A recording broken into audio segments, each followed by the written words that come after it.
ಧರ್ಮೋಪದೇಶ ಕಾಂಡ ಅಧ್ಯಾಯ 8. ನಾನು ಈಗ ನಿಮಗೆ ಬೋಧಿಸುವ ಧರ್ಮೋಪದೇಶವನ್ನೆಲ್ಲ ನೀವು ಅನುಸರಿಸಬೇಕು. ಅನುಸರಿಸಿದರೆ ನೀವು ಬಾಳಿ ಅಭಿವೃದ್ಧಿಯಾಗುವಿರಿ. ಸರ್ವೇಶ್ವರ ನಿಮ್ಮ ಪಿತೃಗಳಿಗೆ ಪ್ರಮಾಣ ರೂಪವಾಗಿ ಕೊಟ್ಟ ನಾಡನ್ನು ಸೇರಿ ಸ್ವಾಧೀನ ಮಾಡಿಕೊಳ್ಳುವಿರಿ.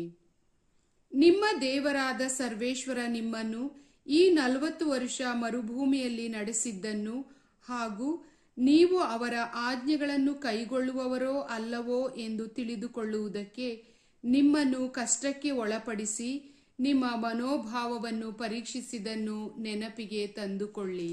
ಮಾನವರು ಆಹಾರ ಮಾತ್ರದಿಂದಲ್ಲ, ಸರ್ವೇಶ್ವರ ಆಡುವ ಪ್ರತಿಯೊಂದು ನುಡಿಯಿಂದಲೂ ಜೀವಿಸುತ್ತಾರೆಂಬುದು ನಿಮಗೆ ತಿಳಿಯುವಂತೆ ಅವರು ನಿಮ್ಮನ್ನು ಕಷ್ಟಕ್ಕೆ ಒಳಪಡಿಸಿದರು, ಹಸಿವೆಯಿಂದ ಬಳಲಿಸಿದರು. ನಿಮಗೂ ನಿಮ್ಮ ಪೂರ್ವಿಕರಿಗೂ ಗೊತ್ತಿಲ್ಲದ ಮನ್ನವನ್ನು ಕೊಟ್ಟು ಪೋಷಿಸಿದರು. ಈ 40 ವರ್ಷ ನಿಮ್ಮ ಮೈಮೇಲಿದ್ದ ಉಡುಪು ಹರಿದು ಹೋಗಲಿಲ್ಲ, ನಿಮ್ಮ ಕಾಲುಗಳು ಊದು ಹೋಗಲಿಲ್ಲ. ಒಬ್ಬ ತಂದೆ ತನ್ನ ಮಗನನ್ನು ಹೇಗೋ ಹಾಗೆಯೇ ನಿಮ್ಮ ದೇವರಾದ ಸರ್ವೇಶ್ವರ ನಿಮ್ಮನ್ನು ಶಿಕ್ಷಿಸುತ್ತಾ ಬಂದಿದ್ದಾರೆಂಬುದನ್ನು ನೀವು ಆಲೋಚಿಸಿ ನೋಡಬೇಕು.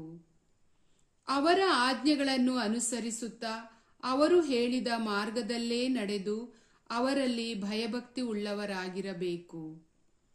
ನಿಮ್ಮ ದೇವರಾದ ಸರ್ವೇಶ್ವರ ಉತ್ತಮವಾದ ನಾಡಿಗೆ ನಿಮ್ಮನ್ನು ಸೇರಿಸುತ್ತಾರೆ.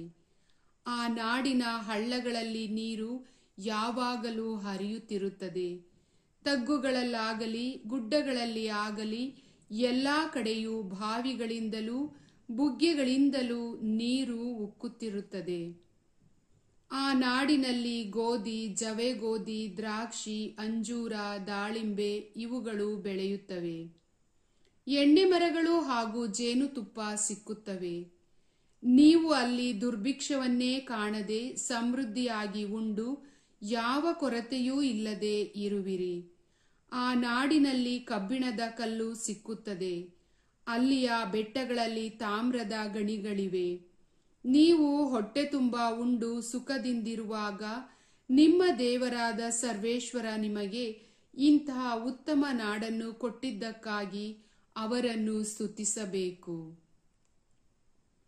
ಎಚ್ಚರಿಕೆ, ನಾನು ಈಗ ನಿಮಗೆ ಬೋಧಿಸುವ ನಿಮ್ಮ ದೇವರಾದ ಸರ್ವೇಶ್ವರನ ಆಜ್ಞಾವಿಧಿ ನಿರ್ಣಯಗಳನ್ನು ಕೈಗೊಳ್ಳದವರು, ಅವರನ್ನು ಮರೆತು ಬಿಡುವವರೂ ಆಗಬೇಡಿ. ನೀವು ಹೊಟ್ಟೆ ತುಂಬ ಉಂಡು ಸುಖವಾಗಿದ್ದು ಒಳ್ಳೊಳ್ಳೆ ಮನೆಗಳನ್ನು ಕಟ್ಟಿಸಿಕೊಂಡು ಅವುಗಳಲ್ಲಿ ವಾಸವಾಗಿರುವ ಕಾಲದಲ್ಲಿ ನಿಮ್ಮ ದನ ಕರುಗಳು, ಆಡು ಕುರಿಗಳು, ಬೆಳ್ಳಿ ಬಂಗಾರ ಹಾಗೂ ಆಸ್ತಿ ಎಲ್ಲವೂ ಹೆಚ್ಚುತ್ತಿರುವಾಗ ನೀವು ಗರ್ವಗೊಂಡು ನಿಮ್ಮ ದೇವರಾದ ಸರ್ವೇಶ್ವರನನ್ನು ಮರೆತು ಬಿಟ್ಟೀರಿ. ಅವರು ನಿಮ್ಮನ್ನು ಕಷ್ಟಕ್ಕೆ ಒಳಪಡಿಸಿ ಪರೀಕ್ಷಿಸಿದ ನಂತರ ನಿಮಗೆ ಒಳಿತನ್ನು ಉಂಟು ಮಾಡಬೇಕೆಂಬ ಉದ್ದೇಶದಿಂದ ಈಜಿಪ್ಟ್ ದೇಶದಲ್ಲಿ ಗುಲಾಮರಾಗಿದ್ದ ನಿಮ್ಮನ್ನು ಬಿಡುಗಡೆ ಮಾಡಿದರು. ವಿಷ ಸರ್ಪಗಳೂ ಚೇಳುಗಳೂ ಇದ್ದ ಆ ಘೋರವಾದ ಮಹಾಮರುಭೂಮಿಯನ್ನು, ನೀರು ಬತ್ತಿ ಹೋಗಿದ್ದ ಭೂಮಿಗಳನ್ನೂ ದಾಟಿಸಿದರು. ಗಟ್ಟಿಯಾದ ಬಂಡೆಯೊಳಗಿಂದ ನೀರನ್ನು ಹೊರಡಿಸಿ ಕೊಟ್ಟರು. ನಿಮ್ಮ ಪೂರ್ವಿಕರಿಗೆ ತಿಳಿಯದೇ ಇದ್ದ ಮನ್ನವನ್ನು ಕೊಟ್ಟು ಪೋಷಿಸಿದರು. ಅಂಥವರನ್ನು ಮರೆತು ಮನಸ್ಸಿನಲ್ಲೇ ಈ ಭಾಗ್ಯ ನಮ್ಮ ಸಾಮರ್ಥ್ಯ ಸಾಹಸಗಳಿಂದಲೇ ನಮಗೆ ಲಭಿಸಿತು ಎಂದುಕೊಂಡೀರಿ. ಎಚ್ಚರಿಕೆ, ನಿಮ್ಮ ದೇವರಾದ ಸರ್ವೇಶ್ವರ ಸ್ವಾಮಿಯೇ ನಿಮ್ಮ ಪಿತೃಗಳಿಗೆ ಪ್ರಮಾಣಪೂರ್ವಕವಾಗಿ ಮಾಡಿದ ವಾಗ್ದಾನವನ್ನು ಈಗ ನಿಮಗೆ ಮನಮುಟ್ಟುವ ರೀತಿಯಲ್ಲಿ ನೆರವೇರಿಸಿದ್ದಾರೆ. ನಿಮಗೆ ಇಷ್ಟು ಭಾಗ್ಯವನ್ನು ಸಂಪಾದಿಸುವ ಸಾಮರ್ಥ್ಯವನ್ನು ಕೊಟ್ಟಿದ್ದಾರೆ ಎಂಬುದನ್ನು ಜ್ಞಾಪಕ ಮಾಡಿಕೊಳ್ಳಿ.